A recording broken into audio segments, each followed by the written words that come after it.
Bienvenidos a la taberna de Rudolf Steiner. Hoy nos visita el doctor José Ricardo Chávez, nacido en Costa Rica, investigador de la UNAM, escritor de varias obras de literatura fantástica, ha recibido muchos premios y, bueno, por destacar alguna de sus obras, quería hablar de Isis modernista o, por ejemplo, de Espectros de Nueva York, donde habla de la vieja dama de la que hablaremos hoy. Bienvenido a la taberna, José Ricardo.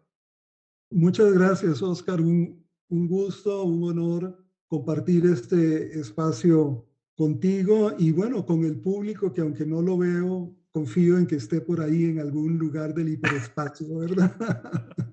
Está, de verdad, está. Me sorprende No, además lo que sé, haya tanto, que haya tanto. sí. Parece que a la gente le gusta que por una vez se empiecen a tratar las tradiciones desde muchos puntos de vista, incluso a veces contrapuestos, contradictorios, etcétera, etcétera. Pero bueno, aquí venimos a hablar de la madre de la antroposofía, que es la vieja dama, doña Elena Petrovna Blavatsky, una persona a la que yo admiro mucho. No le digas madre de la antroposofía, no por ella, que a ella no le importaría, sino por los antropósofos, que se sentirían, algunos de ellos por lo menos, los más ortodoxos afectados, Es ¿no? Por cierto, soy muy eso malo, sí. Es una madre indirecta, ¿no? Madre a través de la teosofía, de la antroposofía. sería más bien su abuelita, Su ¿verdad? abuelita. Muy bien, pues sí. Digámoslo así, dejémosle la paternidad a Steiner, ¿no? Sí, es Y, cierto. y- pero Blavatsky finalmente es la abuela de la antroposofía, les guste o no, ¿verdad? Ya, Y ya. ahí no hay ninguna cuestión de, digamos, de militancia o cosa por el No. estilo, es simplemente una revisión de las ideas y nos llevan básicamente a Blavatsky. Sí, de hecho, yo comparto lo que tú dices acerca de la ciencia oculta. Para mí es la doctrina secreta cristianizada a través de, vamos a decir, Dionisio el Areopagita. Y bueno, eso es para mí la ciencia oculta. No sé qué es para ti la ciencia oculta de Steiner. Sí, son esas adaptaciones que se van a hacer en la segunda generación teosófica, ya muerta Blavatsky, ya muerto Olcott, digamos, ya bajo el imperio de Annie Besant y eventualmente de Leadbeater, ¿no? Y los grupos, las personalidades que se van a salir de esa sociedad teosófica de segunda generación, justamente como Steiner o como Alice Bailey, ¿no? Y Sí. que van a poner casa aparte, escuela esotérica aparte, pero finalmente continúan las grandes ideas, la estructura es básicamente blavatskiana, ¿no? Solo que ahora el ropaje va a ser otro, Ya, ¿no? ya, El ya. ropaje va a ser cristiano. Claro, esto es un proceso que va a ocurrir en toda esta tradición teosófica, o mejor, neoteosófica, ortodoxa o heterodoxa, que va a haber una cristianización de la doctrina original, de la doctrina blavatskiana, en buena medida porque dado el contexto occidental, tenía que mutar hacia esas formas más cristianas si es que querían tener un acceso mayor al público, ¿no? Y eso lo ve uno incluso dentro de la teosofía más ortodoxa, la de Annie Besant y la de Leadbeater, como ahí también nos vamos a encontrar esa cristianización. Lo puede ver uno en la alianza que se va a establecer entre la Sociedad Teosófica y la Iglesia Católica Liberal.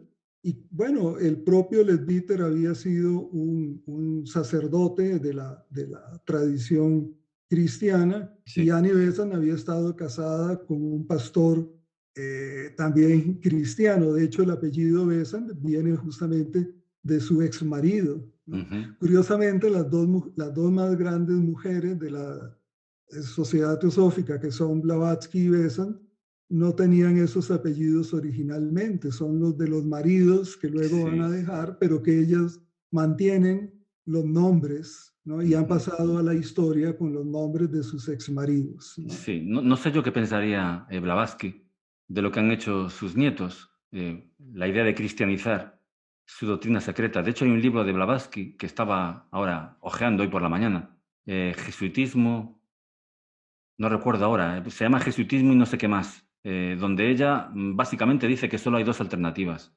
Una es seguir la teosofía y jesuitismo, perdón. Una es seguir la teosofía, bueno, con lo que representa la teosofía, ¿no? Y Ujú. otra que es seguir el cristianismo, pero para ella el cristianismo ahora mismo está abocado a lo que es el jesuitismo, que para ella es lo peor.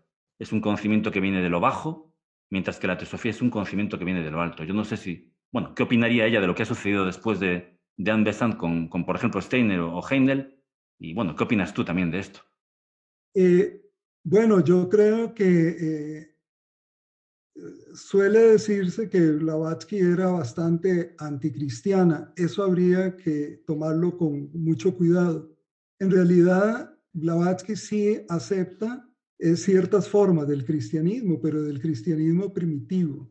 Es decir, si uno revisa o ve lo que son las referencias cristianas, tanto en Isis sin velo como en la doctrina secreta, uno se va a encontrar que ella está haciendo referencias a autores del cristianismo gnóstico, por ejemplo, Sí, pero lo que sí le desagrada es el cristianismo contemporáneo, el cristianismo de su época, lo que eran las iglesias ya constituidas, eh, herederas, digamos, de una manera de pensar bastante represiva, herederas de una Inquisición, en el caso justamente de la Iglesia Católica, pero no exclusivamente, porque también se nos olvida que el protestantismo tuvo también sus inquisiciones y sus represiones, sí, ¿no? Finalmente a Miguel Servet lo quemaron los calvinistas, no fueron los católicos, ¿no? sí, Entonces, o las brujas las perseguían los protestantes también. sí, Entonces, todo este fenómeno de represión al hereje es compartido en las diversas tradiciones cristianas. Entonces, ese era el cristianismo con el cual Blavatsky estaba peleada. ujú, Y por otro lado, pues ella tenía la idea de que buena parte de esas iglesias cristianas habían justamente abandonado lo que era ese mensaje original del cristianismo, y ese mensaje original del cristianismo iba a coincidir, cuando se estudiaba adecuadamente, con el mensaje de otras religiones, ujú. porque finalmente lo que plantea la teosofía es justamente la existencia de una doctrina original, ¿no? De una sabiduría divina, de una prisca teología, de una filosofía perenne, los nombres pueden variar, Sí, ¿no? Y que se expresa, ¿no?, en las diferentes religiones históricas. sí, sí. Esa era un poco la idea de la teosofía. Mm. No algo distinto, no una nueva religión, sino la religión original. Ya, ya, ya. Mira, yo sin embargo creo que realmente hay un problema bastante importante y de fondo a nivel filosófico que a lo mejor tú me ayudas a enfocar. No, es el problema entre lo impersonal y lo personal. Tú hablas de que Blavatsky habla de, como mucho, hay dioses impersonales, ¿no? O, dioses, o un dios extracósmico. Y claro, ¿tú no crees que a lo mejor el problema que hay en el mundo actual, ¿no? De impersonalidad, ¿no? Parece que cada vez la gente está más automatizada, pues emana un poco de una manera de ver o de relacionarse con lo trascendente, impersonal, y al revés. ¿Tú no crees que, caray, esa manera cristiana de ver a lo trascendente, ¿no? Como un padre, como un tú o como un yo, ¿no? Hace que las personas de alguna manera sean especiales y no entren como en rebaño, como está sucediendo ahora. Bueno, ahí es un poco también la tradición cultural, ¿no? Porque eso que para la tradición occidental cristiana o judeocristiana es tan, que se valora tanto, que es la personalidad, la individualidad, Sí, el Atman, ¿no? ¿no? Que diría un hindú. Sí, digamos, en tradiciones asiáticas es algo como que se ve como algo peligroso, Ujú. porque lo que importa no es ese elemento individual, personal, sino la conexión de eso individual con lo universal. Con lo universal. Ujú. Entonces, eso es lo valioso, esa conexión entre lo individual y lo universal, y no quedarse en una falsa individualidad, que es lo que ocurre muchas veces en Occidente, porque esa individualidad corresponde a un núcleo de emociones, de hábitos, de pensamientos neuróticos y demás, y defendemos eso como nuestra identidad, Claro, esos agregados, claro, claro. esos agregados. Entonces hay una identificación con esa falsa identidad, con ese falso yo, Sí, ¿no? sí, tienes toda la Mientras razón. que en Asia, en algunas de sus tradiciones, hay una conciencia de que lo que hay que superar es ese falso yo, Ujú. ¿no? Y más bien volver, reintegrarse, ¿no? Con esa fuente de la que ese rayo, ese yo proviene, Ya, ya, ¿no? no, además Blavatsky no es exactamente budista tibetana, ¿no? Ellos hablan del Anatman, ¿no? Del no yo. Ella es más bien de tradición vedantina, donde, bueno, se trata de lo que dices tú, de fundir el yo individual, ¿no? O de trascender el yo individual y hacer que resplandezca a través de ese yo individual el yo universal, lo que Goethe llamaría el Urfenomen. Exacto, exacto. Sí, ahí en Blavatsky nos vamos a encontrar confluencia de distintas tradiciones, porque al mismo tiempo de que uno puede encontrar elementos de Vedanta, puede uno encontrar también elementos de la filosofía Samkhya, Ujú. ¿no? Dentro de los 6 sistemas filosóficos de la India, digamos, propiamente.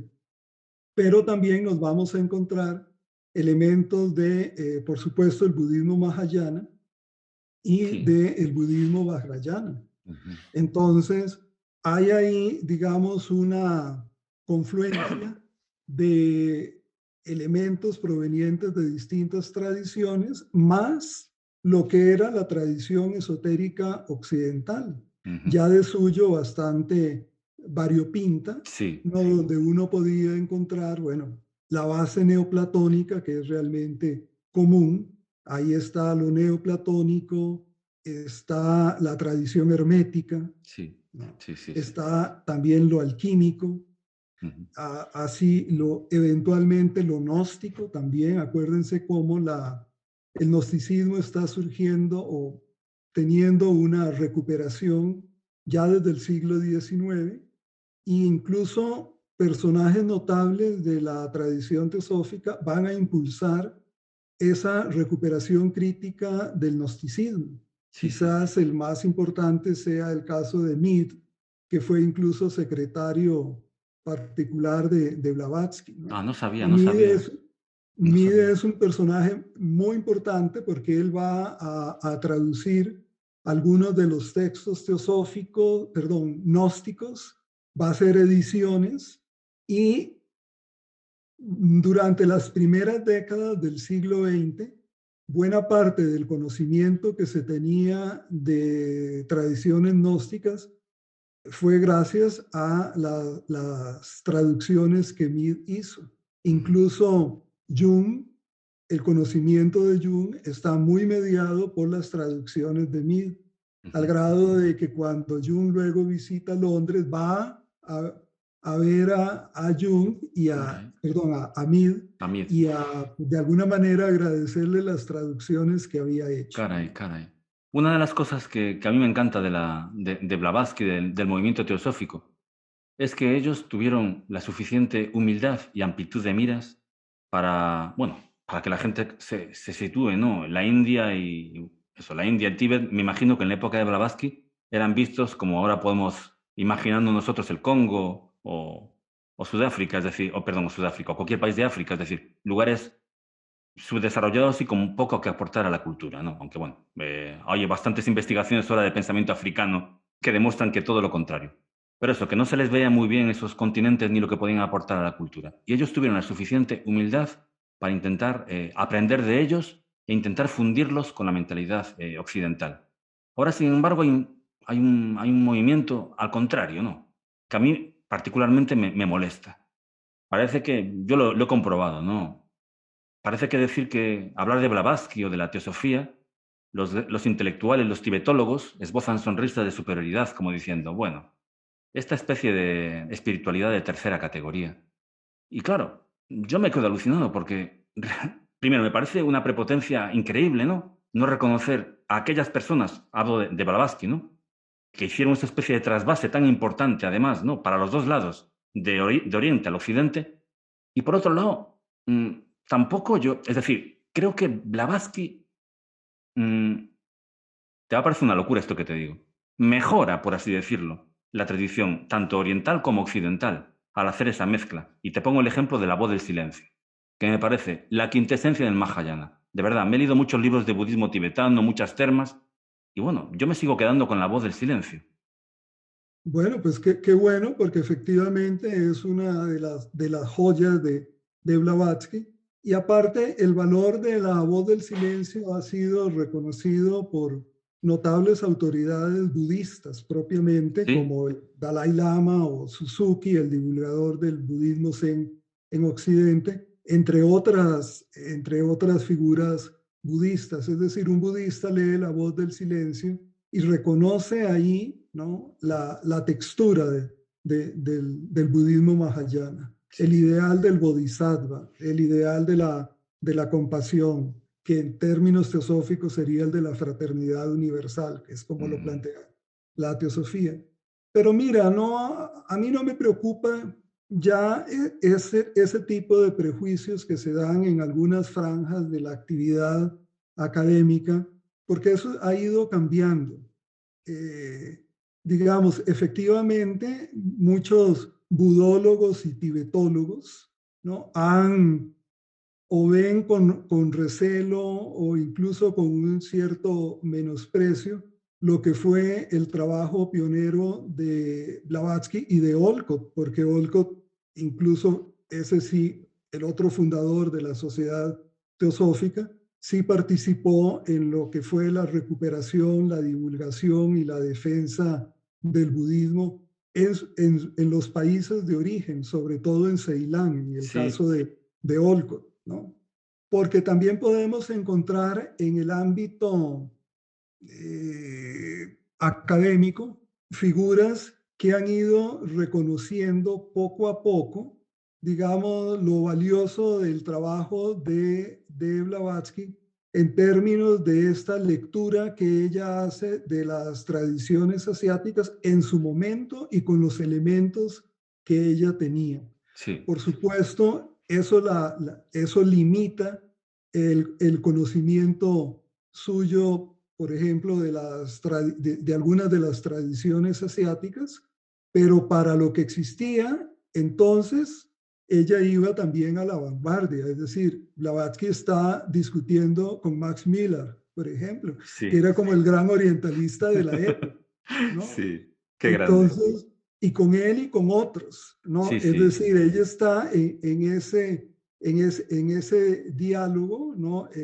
A veces bastante polémico incluso, que ahora, sin embargo, como tenemos más fuentes, ¿no?, más textos, tenemos 100 años después, digamos, una acumulación de nuevos textos, entonces nos damos cuenta de las limitaciones de algunas de sus interpretaciones y lecturas, pero eran también los límites de las interpretaciones de algunos de esos orientalistas de la época, no sí, solo de Blavatsky, ¿no? sí, Entonces, digamos, buena parte de esas críticas serían propias no solo para Blavatsky, sino para los orientalistas de su época. ujú, Y por otro lado, bueno, Blavatsky está haciendo un movimiento de síntesis muy curioso, muy renovador en su momento, entre tradiciones asiáticas y tradiciones occidentales, europeas específicamente, ¿no? Y tratando de obtener de ahí, entre otras cosas, digamos, una condición ética de tolerancia y de mm, sí, convivencia entre tradiciones culturales. Algo que ahora nos puede parecer como un lugar común, pero que a finales del siglo XIX no era nada común. Entonces, ese elemento, digamos, de política, de convivencia religiosa, fue justamente uno de los grandes logros sino de Blavatsky porque no le dio tiempo, porque ella murió en el 91, sí con algunas de las figuras que continuaron después de ella, específicamente el caso de Annie Besant, que se traslada a la India y luego va a tener una participación en todo lo que fue el movimiento de autonomía y eventualmente de independencia de la India y demás. Sí, Entonces, estos otros elementos de recuperación, de revalidación del otro europeo, es decir, del asiático, sí. de verlo como una figura igual a la del europeo, diferente, pero igual, digamos, éticamente, algo que nosotros ahora quizás lo vemos como algo común, en aquella época no lo era. ¿Qué va? Y entonces buena parte de este trabajo, llamémosle así, de derechos humanos, para usar la terminología de hoy, se la debemos a los primeros teósofos. Sí, Entonces es algo que también hay que valorar. pues claro que sí. Además dices un lugar que no era común ni tampoco probable. No creo que en aquella época la gente viera como muy probable un futuro donde todas las tradiciones pudieran hablar en términos de igual a igual. Es decir, que bueno, para mí se lo debemos a ella, a ellos. No, claro que no. En esa época, la religión era el cristianismo, Sí. ya fuera católico, protestante o lo que fuera, pero Mm. alguien que de pronto considerara otras religiones, sobre todo las religiones no monoteístas, las religiones paganas, Sí. digámoslo así, Sí. religiones de la India, religiones como el budismo, como el hinduismo y demás, eso sí que era de avanzada en aquel momento. Vale, vale. No, esto, tal como estamos hablando de Blavatsky, me da la impresión de que de aquí a poco el Papa Francisco va a acabar canonizándola, porque claro, ellos, la Iglesia Católica ahora hace lo mismo, es decir, trata teóricamente, ¿no?, las tradiciones en términos de iguales, ¿no? Algo impensable en el siglo XIX. Sí, pero eso se lo debemos justamente Ah, a la A Santa tradición Blavatsky, a Santa. teosófica, Sí, sí, porque sí. acuérdense que incluso se va ya en los noventas, ¿no? Se va a hacer el famoso aquel Congreso de Chicago, el Parlamento de las Religiones, ¿no? Donde se van a reunir representantes de las diferentes religiones mundiales, ¿no? Y eso fue como un proyecto impulsado por la Sociedad Teosófica que tenía esta visión ecuménica Ya, ya. de la religión. El ecumenismo, sí, sí, sí. El ecumenismo hoy lo vemos como muy normal, pero el ecumenismo es, digamos, toda una conquista socio-religiosa que en su momento fue impulsado justamente por la sociedad teosófica. Vale, vale. Bueno, adelantamos a la gente de este canal que el doctor José Ricardo Chávez y yo vamos a hacer una petición en change.org para que la Iglesia Católica reconozca los méritos de Elena Petrovna Blavatsky ya, por favor. Yo no le entro. Yo, dejemos aparte la Iglesia Es Católica, cierto, que es ella haga lo cierto. que quiera hacer, pero yo no me vinculo con ella.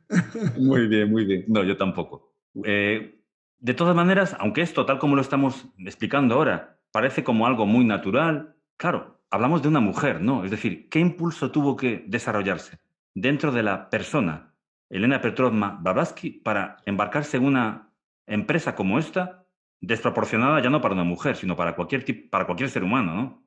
¿Qué tuvo que pasar dentro de ella? Y cito cosas que tú dices. Hablas de que en la época de Blavatsky las mujeres tenían vetados, tenían vetados ciertos círculos, ¿no?, a nivel cultural, a nivel religioso, y que su única manera de expresarse era disociándose de su propia personalidad como mujeres para recurrir en esa disociación a una suerte de maestro externo desde el cual poder hacer esa filosofía o esa teosofía que como mujeres el mundo les vetaba. No sé si me he explicado, José Ricardo. Bueno, vamos a ver, yo te voy a decir lo que entiendo de lo que tú dijiste, ¿no? Bueno, había efectivamente siglo XIX una condición totalmente negativa para lo que podría ser la individualidad de la femenina, las posibilidades de desarrollo de las mujeres. Fue un siglo misógino por excelencia, en el que sin embargo uno puede observar, digamos, el creciente desarrollo de lo que iba a ser el feminismo, de lo que es el feminismo hoy en día. Bueno, pues una de las áreas en las que el feminismo, digamos, va a tener un aliado es justamente el esoterismo. ¿Por qué?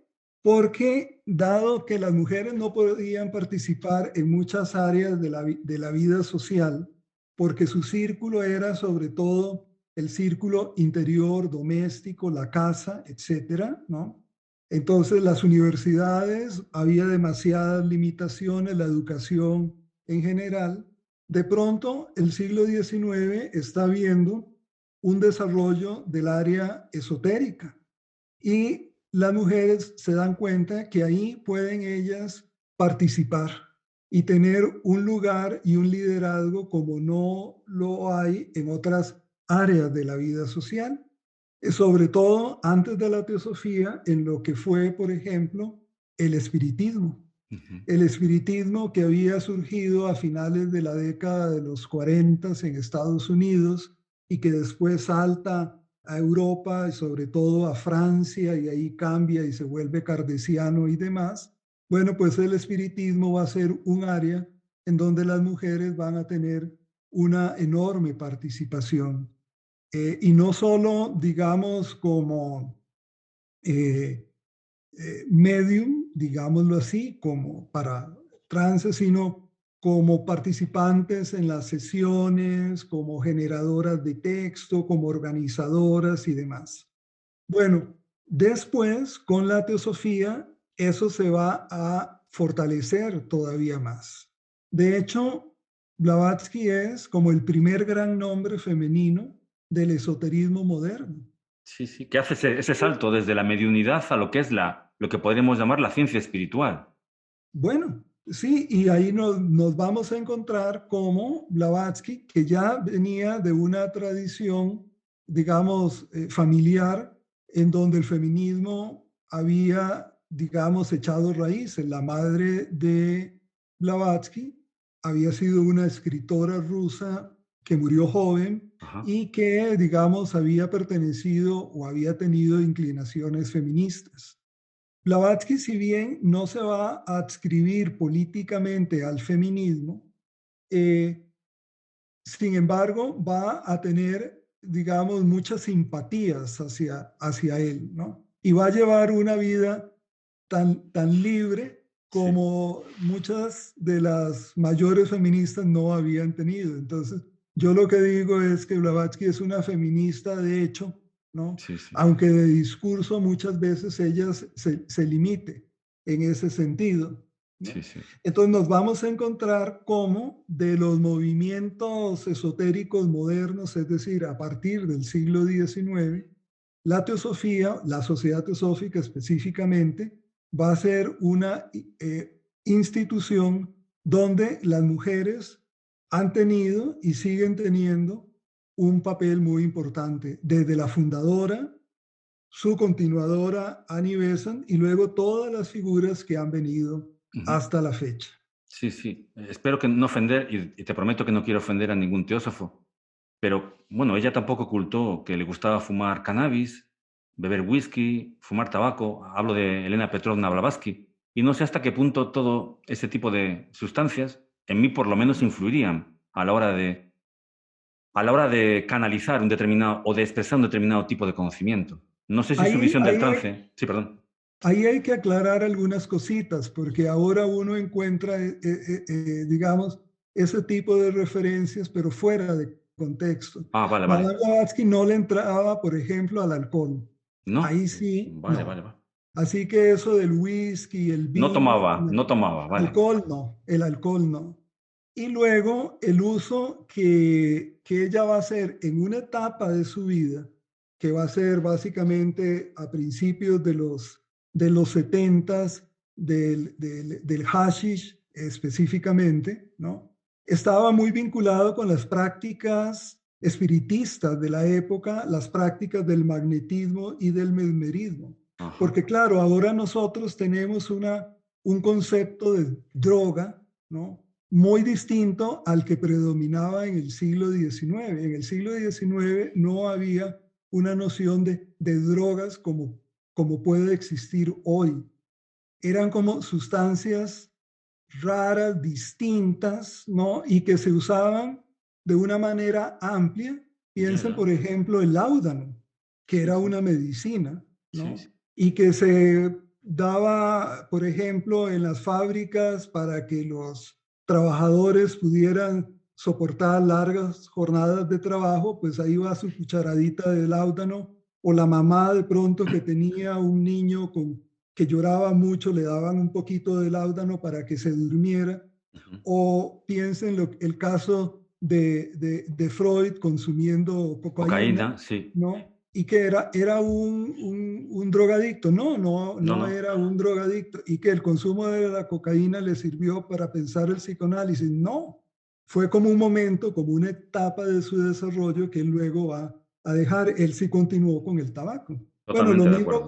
ocurre con Blavatsky. Hay un momento en que ella consume el hashish, está en las prácticas mesméricas y demás, está viendo hasta dónde eso le ayuda en la obtención del trance y de la visión, pero eventualmente dice, bueno, pues sí, eso está bien, puede estar bien, ¿no? Pero no es algo que yo voy a seguir usando, ni tampoco que recomiendo a los teósofos o a los practicantes esotéricos. Y eso Correcto. lo ve uno muy claramente en lo que van a ser las instrucciones esotéricas cuando uno revisa, ¿no?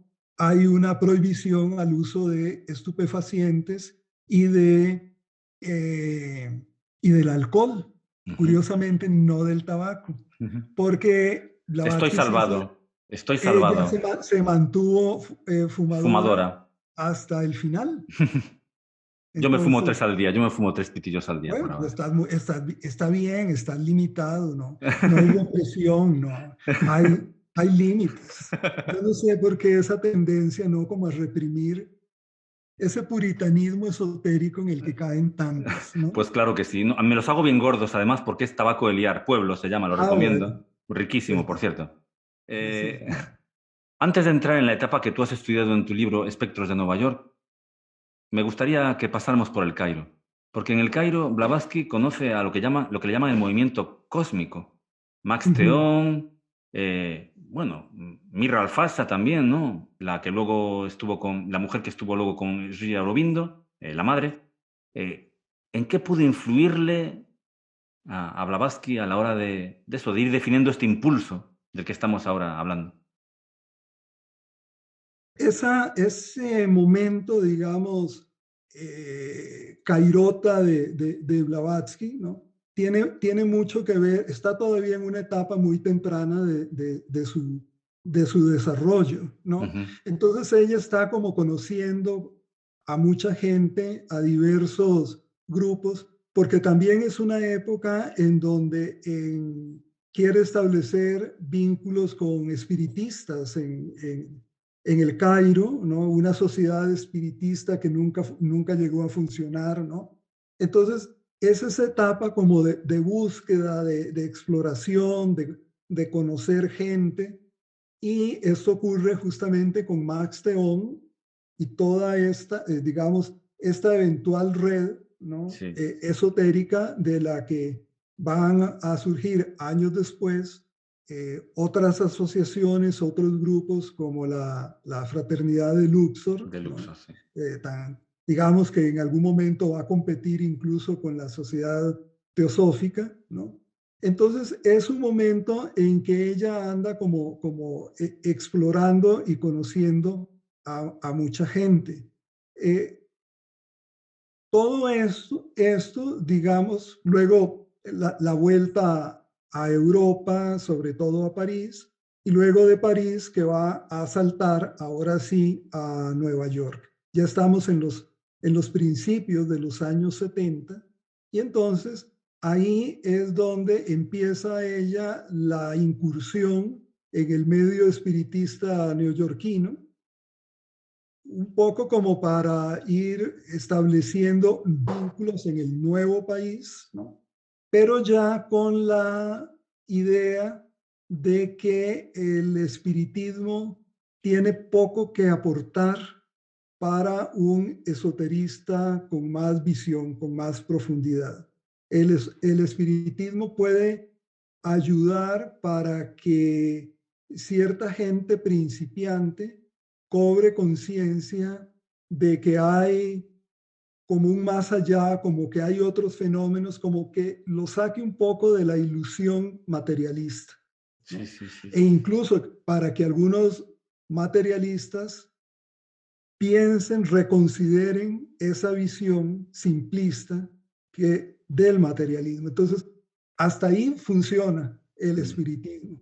Pero si tú quieres avanzar más allá de eso, ya el espiritismo se queda corto. Y ella lo dice de una manera muy clara. Dice, es que al espiritismo le falta una filosofía.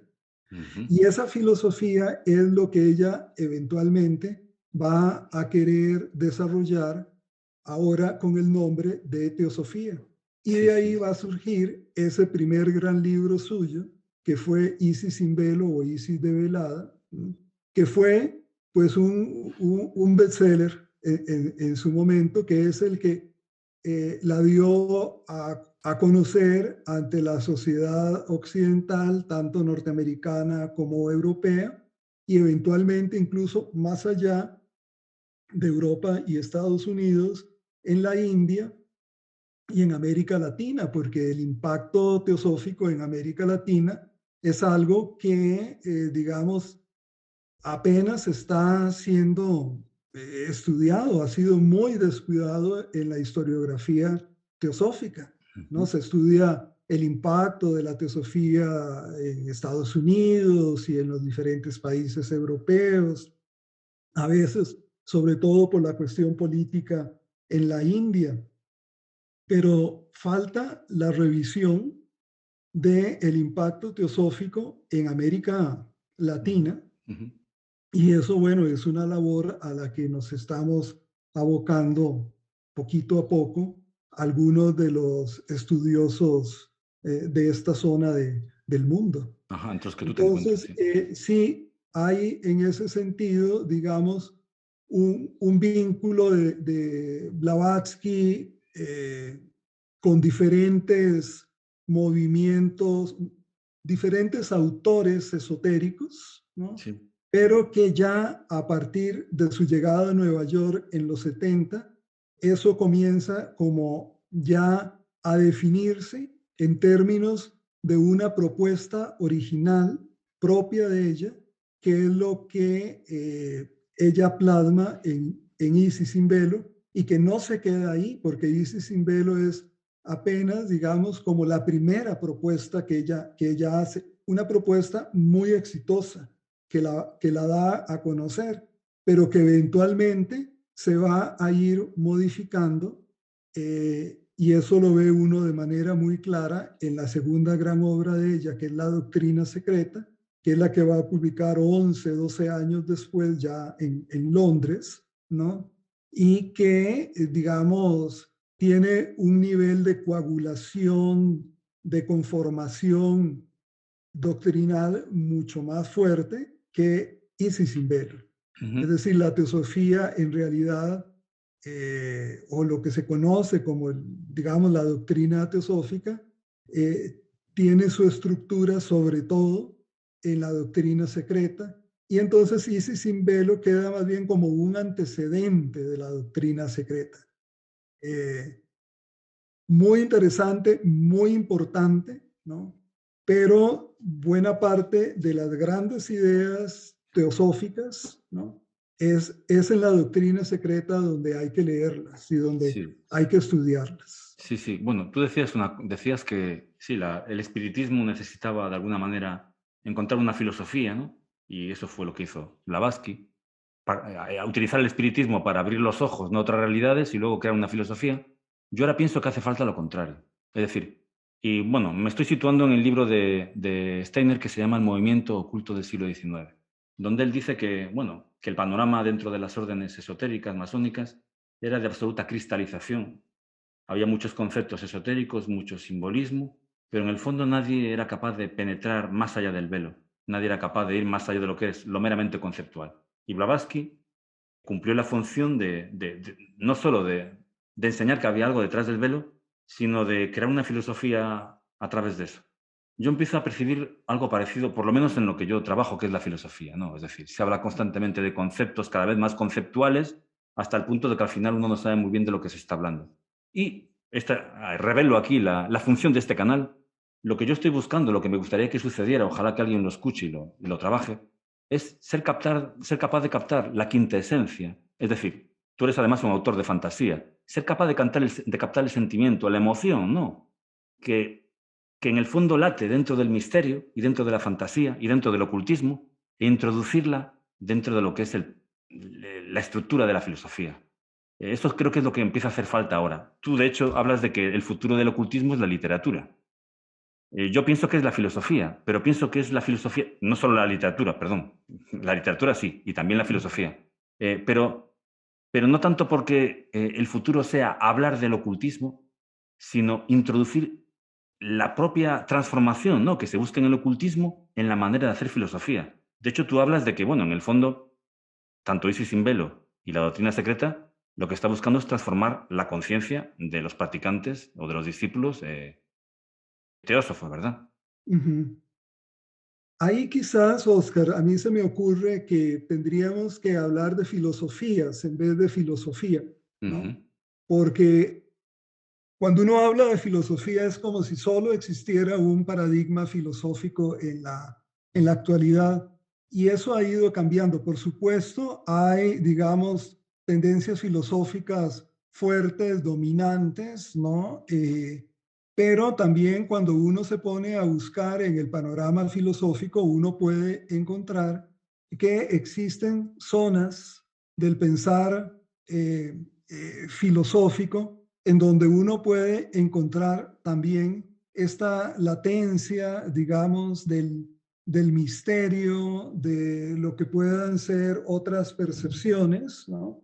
Pienso lo que puedan ser ciertas tradiciones hermenéuticas, ¿no? Ciertas tradiciones vinculadas, por ejemplo, con toda la hermenéutica alemana, de Ujú. Schleiermacher en Sí, adelante, ¿no? Toda, que recorre el siglo XIX, que va a llegar al XX, pienso en el propio Heidegger. sí, eh, entonces, hay varias filosofías, ¿no? sí, No solamente el positivismo lógico, no solamente estos esquemas estrictamente racionalistas sí, y demás, no solamente lo que puedan ser filosofías posmodernas, deudoras de un pasado marxista. sí, Entonces, el panorama filosófico es también cambiante. Piensa un autor como Peter Kingsley también, sí. Los ¿no? Que oscuros lugares del también saber, sí. comienza a Sí, hacer sí, sí. una Con Parménides, sí, sí, reconsideración, sí, sí, sí, sí, sí, exactamente, sí, muy una bueno eso. reconsideración de lo que son las tradiciones filosóficas, algo que hemos olvidado que es, digamos, la permanencia de la tradición neoplatónica, Sí, sí, sí, ¿no? sí, sí. Incluso en el siglo XX, esta estudiosa y poeta Kathleen Rain, ¿no? Estudiosa muy de William Blake y de Yeats y demás, que también se puso a la labor de hacer evidente, ¿no? Eso que, que cierta filosofía oficial ha tapado. Sí, Claro, sí. cuando uno ve lo que es el programa de filosofía en una universidad, son esos enfoques, digamos, oficiales o esos enfoques ortodoxos los que predominan. Pero bueno, ni modo, es como, no se puede ver de todo, es como cuando uno ve el programa de estudio de literatura, lo que están son como los grandes nombres y las grandes corrientes. Uno sabe Sí, que la literatura es mucho más que eso que aparece en el programa. Bueno, la filosofía es así. pues Hay sí, filosofías, hay distintas corrientes y entonces lo que uno tiene que hacer es ampliar la visibilidad de esas filosofías marginales, ¿no?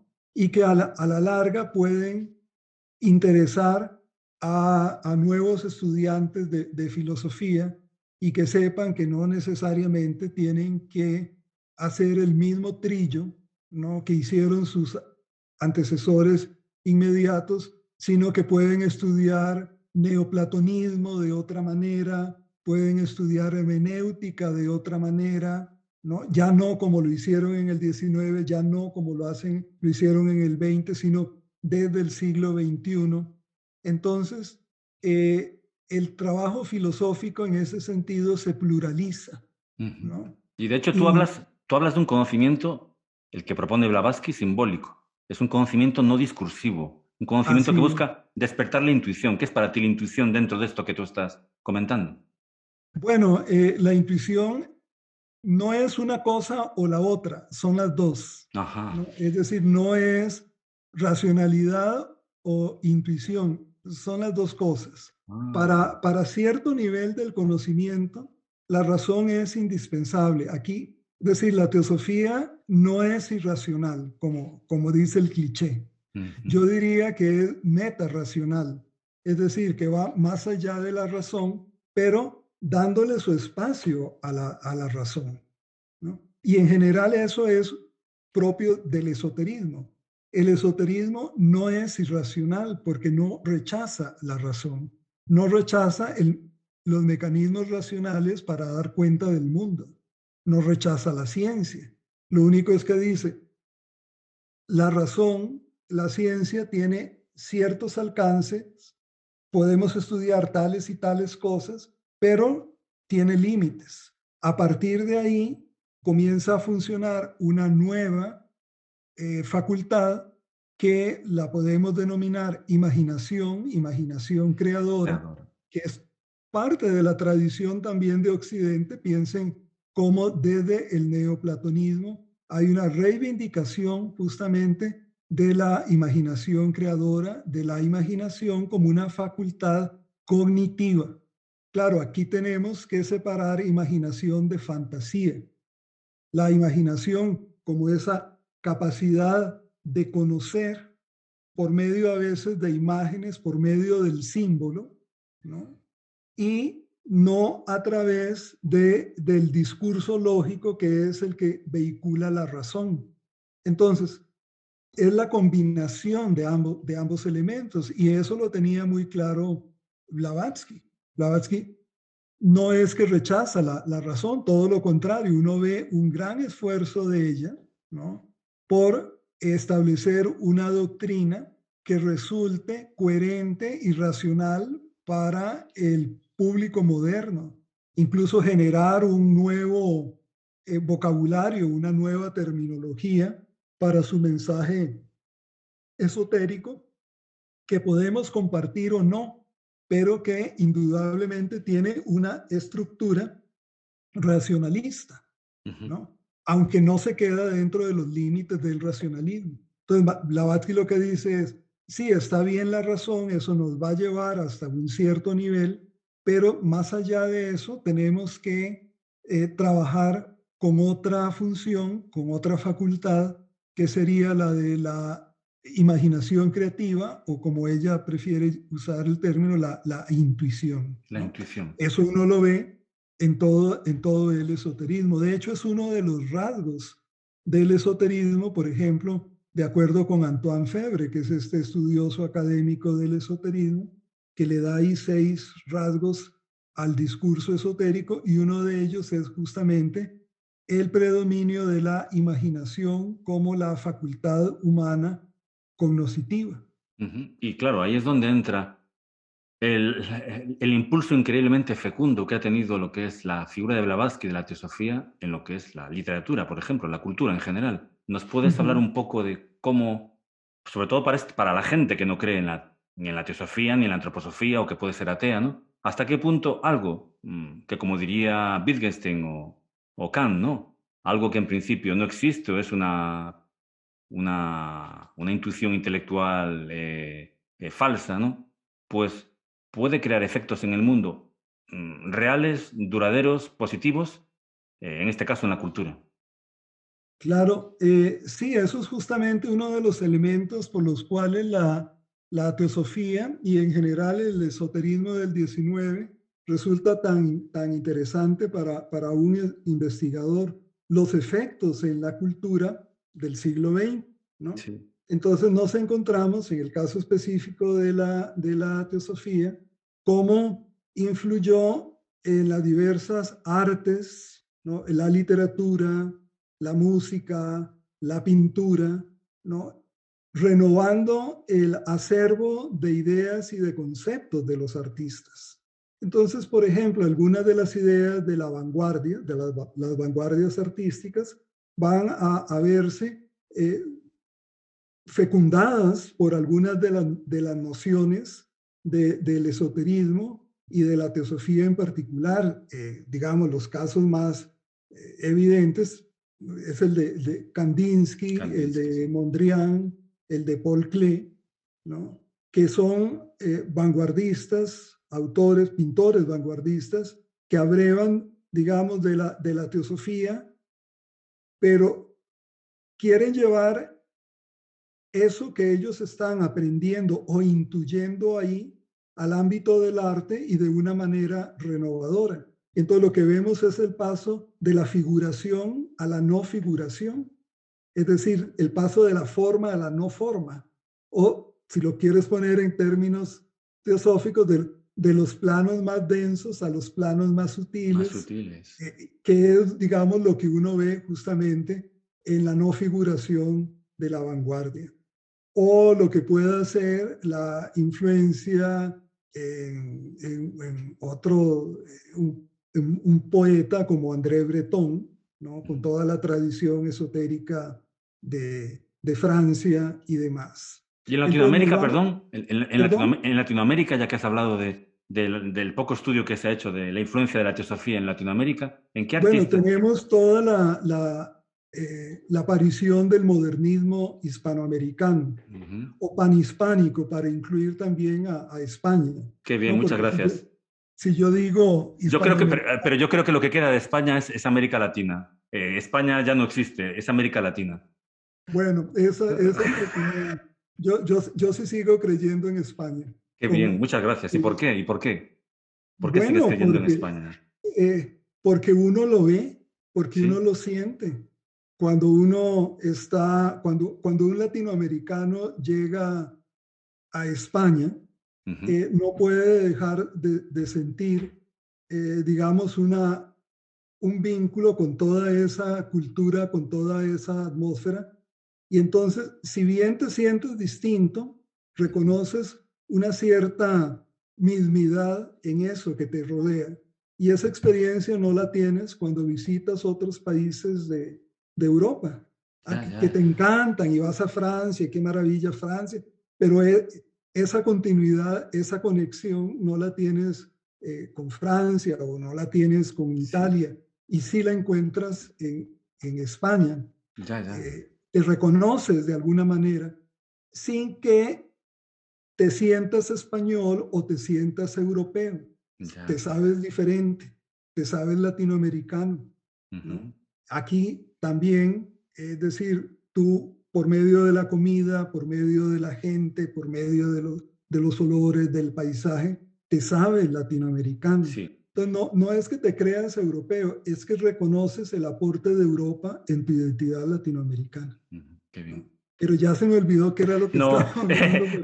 Las influencias de Blavatsky, de la teosofía, bueno, en la literatura panhispánica. Bueno, tenemos todo el modernismo panhispánico, es decir, toda esa literatura de fin del siglo XIX y de principios del siglo XX, en figuras como Rubén Darío, como Leopoldo Lugones en Argentina, Amado Nervo, aquí en México, Roberto Brenes Mestén en Costa Rica, Rafael Arévalo Martínez en Guatemala, Ramón de Valle Inclán en España.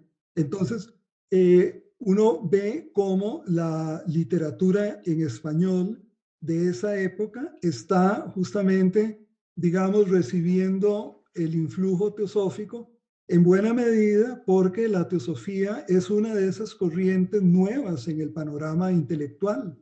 Y nosotros no teníamos, digamos, un espectro muy amplio de novedades, dadas las limitaciones eclesiásticas digamos, y políticas, porque todavía un inglés o un francés o o un norteamericano o un estadounidense, podían recurrir tenían digamos, un abanico de posibilidades intelectuales. Nosotros estábamos más limitados. Entonces, de pronto aparece la teosofía ahí y muchos la ven no solo o no tanto como un movimiento esotérico, religioso, sino como una manera de repensar, Ujú. ¿no?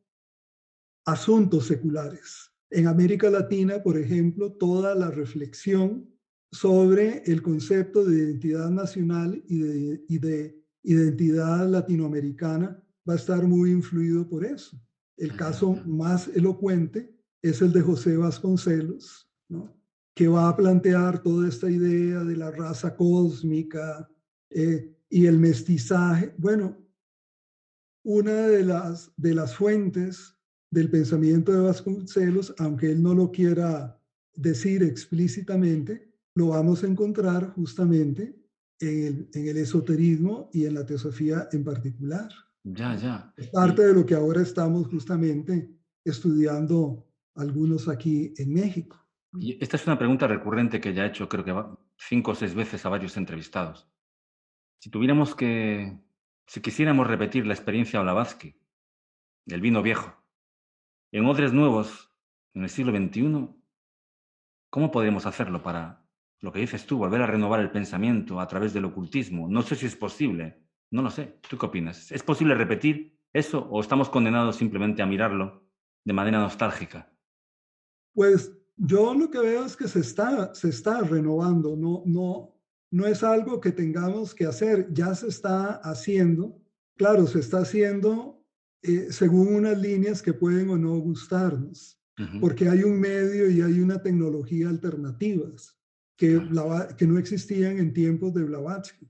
Entonces, yo no veo que haya digamos, un retroceso de lo que pueda ser la influencia de lo esotérico. Lo que hay es, digamos, un modo distinto de circular, ¿no? Y una cierta, no me gusta la palabra degradación, pero hay algo de eso, entre lo que eran esos discursos esotéricos del siglo XIX Ujú. y todavía de buena parte del siglo XX, que eran discursos, digamos, muy cimentados en la palabra, en el razonamiento, y lo que se busca hoy, que es parte de la cultura general, que es como algo inmediato, ¿no? Sí, Entonces, del esoterismo ya no me interesa estudiar la doctrina secreta, ¿no?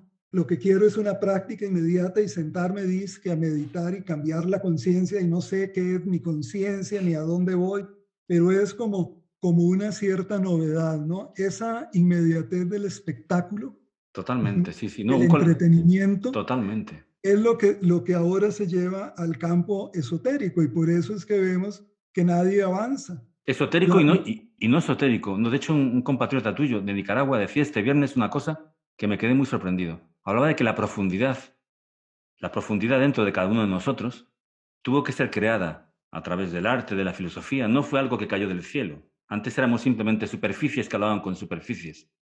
Y ahora dice que estamos llegando a una nueva época de superficialidad, donde esa profundidad, ¿no? Esa hondura, la eliminamos y la convertimos en anchura, es decir, en una especie de meseta gigantesca donde saltamos de aquí, aquí, aquí, como si fuéramos un algoritmo, ¿no? Y donde no encontramos nada más que eso, lo que dices tú, entretenimientos fugaces.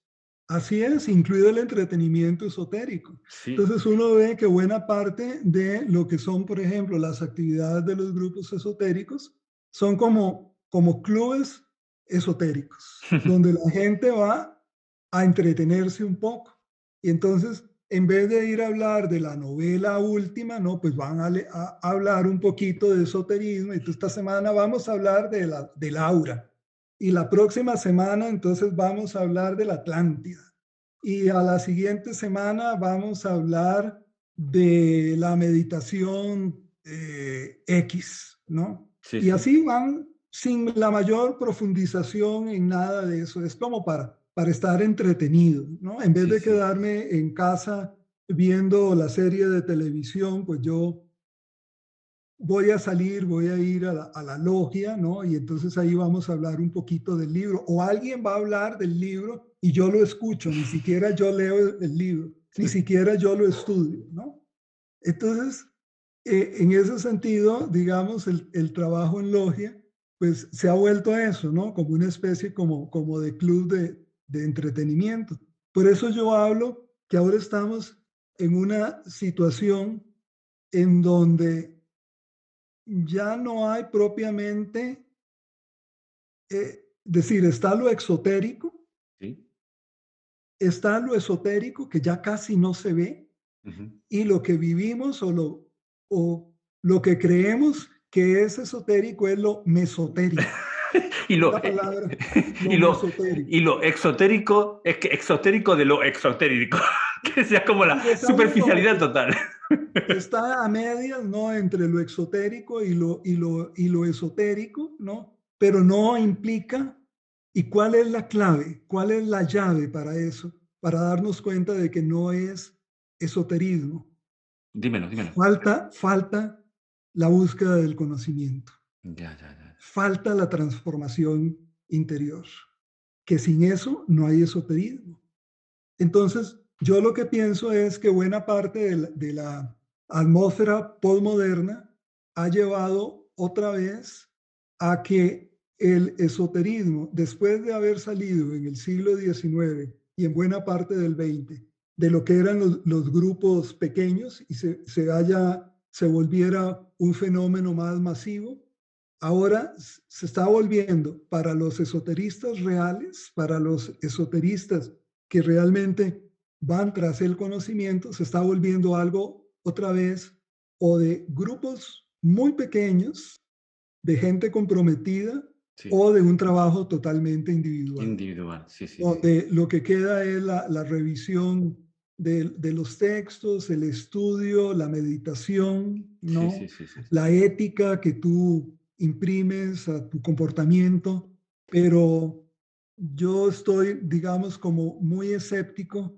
en relación con las posibilidades de las organizaciones Ujú. esotéricas en estos nuevos tiempos. Sí, además hay muchos malos entendidos. Yo hay uno que no te perdono, y es que yo pensaba que la Kundalini se encontraba en el chakra uno y 2 y yo tenía que despertarla. Me he pasado media vida intentando despertarla, al final eso, prostatitis, dolor de testículos, reggaetón por la columna, perreando por la columna, y no he conseguido nada. Y de repente, estudiando tu obra, me doy cuenta de que Blavatsky y tú decís que la Kundalini nace del corazón. Bueno, esa es la propuesta que ella hace. Justamente ya uno puede observar, cuando uno lee con detalle, es decir, analíticamente La voz del silencio, uno va a encontrar que Blavatsky lo que dice es que, bueno, sí hay energías en los chakras inferiores y demás, pero no son las energías con las que ella quiere trabajar, sino que ella va a trabajar con los chakras superiores, es decir, del corazón hacia la cabeza, ¿no? Ujú. Y entonces va a hablar de una kundalini del corazón propiamente, ¿no? Ajá. Que uno puede decir, no, pero es que eso no corresponde a la tradición de la India. Bueno, es que hay varias tradiciones Bhakti en la Yoga, el India. Bhakti Yoga podríamos definirla como una No, tradición y del hay, y corazón. hay autores, ¿no? Ya una vez que me puse a hacer como un recuento, sí Ajá, hay textos en la tradición ortodoxa tántrica ajá. de la India donde uno podría encontrar, digamos, apoyo para este tipo de desarrollos, ¿no? Ujú. Y no quedarnos solamente con la idea esta de que el Kundalini va del chakra inferior que está en el coxis y para arriba, ¿no? Ya, ya, ya. Pues sí, Sí. sí. De hecho, bueno, es el camino más rápido para acabar. El camino que va desde el coxis hasta la cabeza es el camino más rápido para acabar bastante desestabilizado. Por lo menos es la advertencia que hace Blavatsky, ¿no? Sí, porque además ese tipo de trabajo ascético, porque es un trabajo de ascetismo, no, es que no es un trabajo de entretenimiento y es que, ¿qué es el tantra en la India sino un trabajo ascético? Es un trabajo que requiere una cierta distancia con el mundo. No te digo necesariamente rechazo del mundo Sí, o sí. separación del mundo, pero sí una cierta distancia, como cualquier ascetismo, Ujú, incluso los ascetismos cristianos, ujú. ¿no? Pero es que la gente quiere todo. Quiere Claro. la televisión, el baile, la droga, el sexo y un poquito de espiritualidad y kundalini. Entonces, esa indiferenciación Total. de la experiencia que funciona para un mundo secular, que funciona para el mundo profano, pero pues que no funciona para lo que es la experiencia esotérica en su, digamos, acepción más fuerte, más firme, Ujú. transformadora, es decir, Transformadora. el esoterismo como gnosis Sí, sí, sí. y no Mira. como otra Ujú. cosa. Sí, sí, sí. Rudolf Steiner propone un camino que, claro, él es posterior a Blavatsky y él opina que es el camino que nos toca desarrollar ahora. Le llama el yoga inverso. Él propone bajar lo que es la conceptualización, ¿no?, de la cabeza, bajarla al corazón. Tampoco da muchas pistas de lo que se debe hacer, ¿no? De hecho, bueno, vamos a entrevistar dentro de poco a un antropósofo Ujú. que está estudiando la lógica de Hegel y, bueno, no sé hasta qué punto la lógica de Hegel o la lógica en general puede ser trasladada al corazón. ¿Hay una lógica del corazón para ti? Eh, Sí, digamos, una propuesta interesante que uno va a encontrar también en otras tradiciones, ¿no? Como eh, este trabajo, digamos, sobre los centros superiores en la cabeza, sobre todo para un occidental, tiende a centrarte justamente en el cerebro, en la razón, y entonces, aunque estás haciendo un trabajo espiritual, sigues como muy encerrado en las categorías tradicionales, Sí, ¿no? Y en tu autoidentificación con lo racional y con el cerebro, sí, sin sí, darte cuenta que eso es apenas una parte, digamos, de la propia identidad. Entonces, lo que se propone es justamente el trabajo en el centro del corazón, porque eso lo que hace es ampliar y conectar, Ah, el ¿no? conectar, el corazón El conecta. conectar. Claro, claro. Entonces, justamente el centro del corazón va a tener esa posibilidad de conexión. Por eso buena parte de, por ejemplo, las sadhanas, de las meditaciones compasivas, trabajan desde acá y no desde la cabeza. Lo Ujú. que van haciendo es que una vez que se tiene, digamos, generado este calor, esta conexión, ¿no? Eso comienza a subir y desde ahí entonces se reconfigura el Ujú. trabajo sobre los centros Súper, superiores. ajá, Y muy en bien. ese sentido, entonces los centros de la cabeza trabajan, o digamos, con otro tipo de energía. Entonces, no empezar desde acá, sino más bien desde el corazón. Ajá. Bueno, Eso por lo menos de la propuesta de Blavatsky y de sí, sí. otros, Y de otros otra muchos. gente. Muy bien. Bueno, vamos a ir acabando poco a poco, pero no me gustaría terminar sin preguntarte tu opinión de la que para muchas personas es la alternativa, o fue la alternativa a Blavatsky. De hecho, su tratado del fuego cósmico, supuestamente, es la profecía, ¿no?, que había hecho Blavatsky de que en el siglo XX vendría alguien que encontraría la psicología, ¿no?, de la doctrina secreta, creo. Hablo de Alice Bailey. ¿Cuál es tu opinión de Alice Bailey? A mí personalmente me resulta muy difícil de tragar literariamente, pero claro, Eh, bueno, digamos, hay que reconocer que Alice Bailey, la escuela arcana, digamos, es un sendero neoteosófico, porque finalmente, digamos, se monta sobre lo que había sido la teosofía de Blavatsky, pero la cambia, la cambia. hace otra cosa.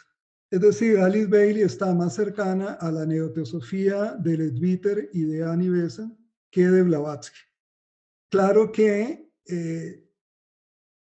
ella va a afirmar que hay una continuación con Blavatsky porque es más importante Blavatsky que Leadbeater. Claro. Entonces está defendiendo su trabajo. Pero cuando uno hace un análisis del texto, cuando uno hace un análisis de los contenidos, de ahí no hay continuidad, hay otra cosa. Para empezar está esa cristianización del mensaje, ¿no? Ujú. Alice Bailey, pues lo que está trabajando es una cuestión crística, ¿no? Un mensaje crístico, como el propio Steiner. Están trabajando para una próxima venida del Cristo. Hay, digamos, un cambio en las categorías. El supuesto maestro tibetano nada que ver tiene con el maestro tibetano de las cartas originales de KHM, es decir, las cartas de los Mahatmas de la tradición teosófica, las cartas de los tiempos de Blavatsky. Cuando uno ve las cosas que hacía y que escribía ese maestro tibetano, no tienen nada que ver. No, no. Además, adelantamos aquí que ese maestro tibetano, bueno, la gente puede investigar por internet, era un oficial tibetano que se llamaba Laden La. Y bueno, ella pues... También otros dicen que fue el noveno Pachen Lama, creo. Ella tenía una foto en su habitación del noveno Pachen Lama. Y bueno, otros decían que mirando para esa foto ella meditaba y bueno, y pensaba que... Da igual, lo importante es que es cierto, ese tibetano no tiene nada que ver con Djwhal Khul de Blavatsky. Es que además ni siquiera es tibetano. Las categorías que utiliza no Sí, son tibetanas. sí, Entonces, sí. ya desde ahí a mí me lleva una desconfianza enorme Sí. para creer o aceptar que ese maestro tibetano de Alice Bailey sea tibetano, porque No, es que no coincide ¿qué va? nada Está claro que fue su Alice Valley. visión Alice del Valley hablando de mundo. Alice Valley. Sí, sí, es decir, También te entonces, digo una cosa, las cartas Mahatma, cuando yo las leo, que me encantan, por cierto, yo a quien escucho ahí es a Blavatsky, te lo yo prometo. también, Ah, vale, yo pensé que era el también. único, pensé que era el No, único. no, para nada. Es decir, ahí se ha querido, digamos, como establecer como una personalidad alternativa, pero uno observa, claro, digamos, cuando uno hace un estudio crítico, serio de esas cartas, ahí hay una continuidad en los puntos de vista, en las maneras de expresarse, hasta en los gustos, ¿no? Es decir, el maestro Moria, de las cartas de los maestros, hasta fuma, igual que fumaba Madame Blavatsky, ¿no? Entonces, es decir, te queda como mínimo, te queda la duda. Pero de lo que no me queda la duda es de que el tibetano de Alice Bailey no es tibetano. Y el Moria de Elena Roerich, a mí me gusta mucho el primer libro de Elena Roerich, bueno, de Agni Yoga, de hojas de Jardín de Moria. Me gusta porque de alguna manera me saca de mis categorías conceptuales y me deja como una especie de limbo. Bueno, no sé, me gusta, no sé por qué, me transmite fuerza y no sé, me refresca la mente. ¿Qué opinas tú del Moria de Elena de Roerich? Bueno, eso está un poquito más cerca del origen, pero de todas formas va cambiando. Es que cada nueva generación teosófica que sigue trabajando con esos esquemas de los maestros, pues van degradando la idea original. Claro. Eso es lo que yo ¿Y veo. cuál es la idea original, José Ricardo? Digamos, la idea original es justamente este arquetipo de una persona realizada, de un humano realizado que ha obtenido un nivel de conocimiento y que trata de divulgar ese conocimiento que ha obtenido, compartirlo con sus similares, que serían los otros maestros, ¿no? Y luego transmitirlo a las nuevas generaciones, a los discípulos. Ese es el arquetipo, ¿no? Como tú. Entonces, Madame Blavatsky, digamos, conecta con ese arquetipo, ¿no? Y bueno, le da forma según su cultura, según su momento histórico y demás. Entonces hay una conexión arquetípica y lo conforma y lo presenta para su momento. Entonces luego vienen los que siguen eso, ¿no? Entonces van modificando muchas veces, pero falta de pronto una real conexión arquetípica. Entonces lo que viene es como una invención mental, ¿no? De un nuevo maestro, y entonces vas elaborando ya una fantasía. Ya, Perdona. ¿Y cuál es la diferencia entre una real conexión arquetípica y una, tú dijiste, imaginación mental? ¿Cómo podemos diferenciar dentro de nosotros que estamos, fantaseando o que realmente estamos conectando arquetípicamente con un ser superior o con un Mahatma? Eh, por sus frutos los conoceréis, ¿no? Ahí es donde uno, digamos, puede acudir fácilmente a la tradición bíblica, pero cuando uno lo que está observando es el predominio de la fantasía, el predominio de una serie de elementos totalmente personales y secundarios, ¿no?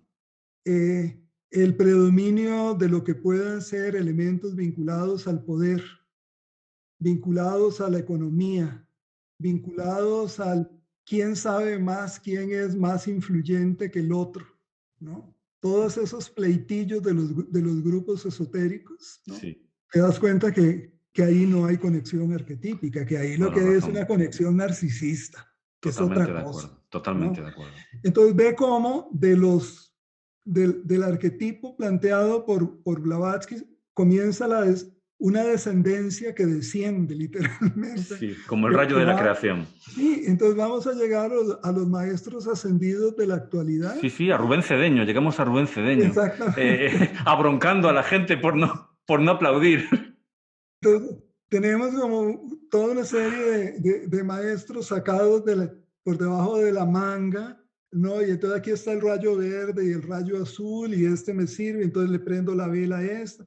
Entonces es una vulgarización Sí, sí, sí. justamente de lo que en aquel momento, digamos, había planteado Blavatsky, que tampoco fue algo que ella se inventó, porque la idea, el arquetipo del maestro, uno lo encuentra, por ejemplo, en la tradición Rosacruz. Ah, sí, por supuesto. Cristian Rosacruz es eso, Ujú. es, digamos, un arquetipo del maestro. Que Cristian Rosacruz existió o no existió, poco importa, históricamente hablando, digamos. Es Sí, sí, decir, sí, puede sí. importar para un historiador, ¿no? Sí, sí, sí. Pero, digamos, para el estudiante espiritual, eso poco importa si hubo una existencia histórica propiamente dicha, Ujú. Es ¿no? un ideal de realización, sí, Es, es un es un ideal. ideal. Sí, si no te gusta la palabra arquetipo porque te suena muy junguiana, Mm. puedes ponerle ideal o puedes ponerle otro término, que por otro lado el término arquetipo ni siquiera es junguiano porque es platónico. Sí. El propio Jung lo reconoce. Entonces, Ujú.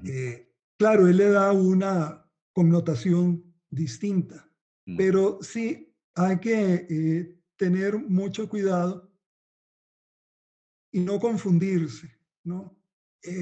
No pensar en los maestros como personalidades, ¿no? Y entonces, una personalidad que me sirve para proyectarme a mí mismo, ¿no? Ujú. Entonces, justamente es como parte del juego narcisista, neurótico que hay que superar Ya, y ya, que ya. buena parte, digamos, de los disque esoteristas de hoy no se dan cuenta de eso y más bien quedan atrapados y se pierden, digamos, en una serie de elementos menores Sí. y que lejos de llevarlos a un estado de quietud, de silencio, de luz, pues los deja en un estado, digamos, de falsa iluminación, Ujú. Sí, sí, porque sí, ni sí. siquiera se dan cuenta de la oscuridad, ¿no? Ya, ya, ya. Viven en las penumbras, Sí. como hay como a ratos como visión de luz y a ratos, entonces se quedan en eso. Ya, ya. Pues mira, José Ricardo, para terminar, me gustaría que le dieras un mensaje a esta nueva generación de jóvenes, que muchos de ellos ni siquiera van a oír hablar de Blavatsky, ¿no? Se van a encontrar ya con una, como dices tú, una espiritualidad totalmente desvirtuada. ¿Qué crees tú qué les dirías tú, qué les puede aportar Blavatsky, la lectura de Blavatsky, a estos chicos o chicas? Eh, bueno, la teosofía, que sería lo que importa de Blavatsky, digamos, no quedarnos en el personaje, que es muy interesante y demás, pero digamos, finalmente ahí lo que interesa es la propuesta que ella hace. Eh, bueno, la teosofía tiene una serie de elementos que para un buscador de lo que pueda ser el conocimiento espiritual, le puede ser muy, muy útil, tanto a nivel de ética y de meditación. El Ujú. caso de La voz del silencio, ese texto que tú mencionabas y que te gusta tanto y a mí también, ¿no? Como a nivel de doctrina y de conceptos, y entonces está la doctrina secreta y otros textos, pero no se lancen de entrada a la doctrina secreta, váyanse a la clave de la teosofía para alguien que comienza, ¿no? Y desde ahí pueden ir poquito a poco, digamos, vislumbrando el, el sendero teosófico, porque es que ese es parte del problema de la teosofía según la veo. Eso es una visión muy personal. Es decir, la teosofía tiene todos los elementos necesarios para que una persona en búsqueda de conocimiento pueda lograr un cierto nivel de realización. El problema es que el orden de esos elementos no siempre está claro. Ah, Y entonces el camino muchas veces eh, resulta escabroso y de pronto se salen y demás. Y entonces, en ese sentido, puede que la teosofía no resulte tan directa como otros caminos, pero ahí están todos los elementos necesarios para, digamos, llegar a esa cierta meta espiritual. muy bien, pues muchísimas gracias, José Ricardo Chávez, por compartir todo esto de una manera tan ejemplar. Ya no sé ni lo que estoy diciendo porque aquí ahora mismo hay, creo que 50 grados. No sé ni cómo he podido hacerte preguntas en esta entrevista, pero eso, estoy a punto de desmayarme casi. Pero bueno, de verdad, Bueno, he pues aprendido muchísimo. vete a tomar una ducha o te pones tu No, abanico y no, no, no, demás. no, no, no, no. Lo primero que voy a hacer va a ser fumarme un pitillo al honor de doña Elena Petrovna Blavatsky, de la Ah, vieja pues dama. tenla en cuenta. Mira, aquí la tengo justamente, un retratito, mírala. Y Muy está bien, con qué el bonita. pitillo. Es la foto de ella Me parece que muy más me tierna. gusta, Sí, a mí porque en también. su mano, vela, en su mano tiene el pitillo que te vas a fumar otro día. La otra, la que se conoce más, aparece ella de frente y así toda como enojada, llena de Circunspecta. autoridad. Sí, Aquí no te ve de frente, ve de lado y además está con su vicio, muy está bien. con su cigarro, está con su humanidad. Qué bien. Ya eso nos recuerda que, digamos, somos esa totalidad, somos esa aspiración hacia la luz, pero también el gozo de este cuerpo. ¿Sabes lo que El dijo, gozo sabes lo que dijo Novalis? que dijo Una Novalis. frase que me encanta. Toda la ceniza es polen. Perfecto. Un abrazo, Y amigo. perfecto. Toda ceniza es polen. Claro que sí. Un abrazo, amigo. Chao. Cuídese mucho, de Bye. verdad, y muchísimas gracias. Igual.